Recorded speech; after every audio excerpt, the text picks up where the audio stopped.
Welcome back to the garden benchtop.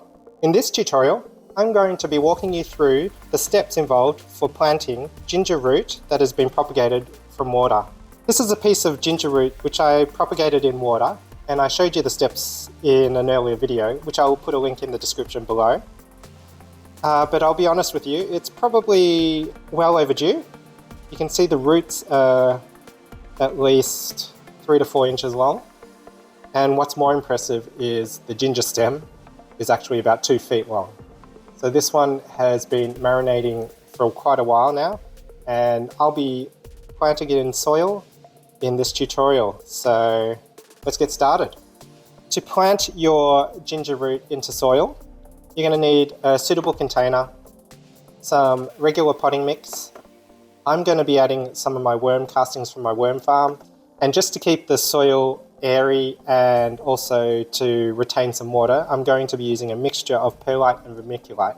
So perlite and vermiculite is optional, but the reason I like to use it when transferring a rooting or a cutting from water propagation to soil is perlite will keep the soil airy and light, and the vermiculite will actually absorb the water and help with the water retention, which will help the transition for the ginger root into a soil mixture. Okay, let's start with the pot choice. Ginger root tends to be a shallow grower. Once the roots begin to develop the rhizome, the part that we like to eat, it all happens just beneath the surface of the soil. So ideally, you need a pot that is wider. In truth, this pot's probably a bit too narrow for this piece of ginger. Ideally, you want the width of the pot to be 2 to 3 times the width of the piece of ginger. As you can see, the roots are already starting to hit the edges. So I'll end up having to repot this piece of ginger in a year's time, but ideally you want a wider pot. It's also important to have lots of drainage in the pot, because otherwise the ginger will start to rot if it's in too soggy a soil. So what I'm going to do is I'm going to mix my soil mixture into this container that's holding the regular soil potting mix, and I'm going to add the worm castings. And I'm not going to be adding all this perlite and vermiculite, I'm just going to add about a handful, and I'll add more if I think it needs more. So give it a good mix around.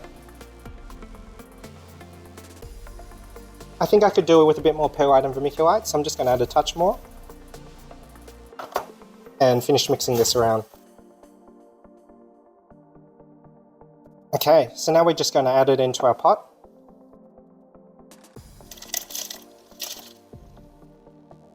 Nice and easy.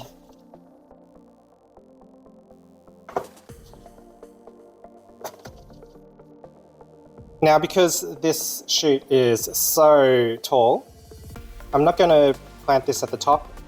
I'm going to try and plant this a bit lower down just to give it a bit more balance and so it doesn't blow over in the wind. So what I like to do is add a little mound into the soil. So it's kind of like a little pyramid in the middle. And that way you can get the roots to splay across the top of it and spread out evenly. This is an opportunity to position the roots as you want, and then backfill the rest of the soil in. You want the entire root to be covered and just the stem poking out.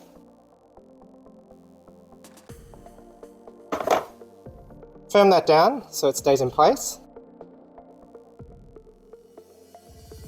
And there you have it, a freshly planted ginger root.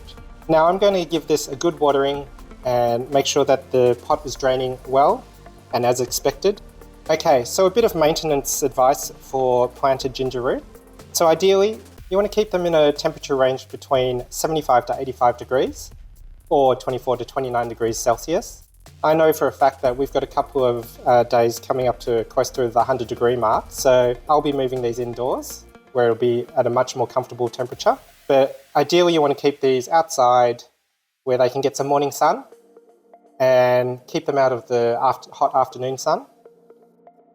You want to make sure the soil is kept moist but not soggy, and you want to make sure that there's enough humidity around to keep it happy. So placing this on top of a pebble tray, which will have water in it, helps ginger a lot, especially because they're naturally from a tropical area. Don't expect to be harvesting any ginger anytime soon. It'll be at least a couple of years before you can safely harvest some ginger root. But once you do have a large enough crop growing, which I hope to do, you'll be able to have ginger in your dishes any time of the year. If you found this tutorial helpful, hit the subscribe button and like this video so you can be notified of more upcoming tutorials at the garden benchtop. Thanks for listening and happy gardening!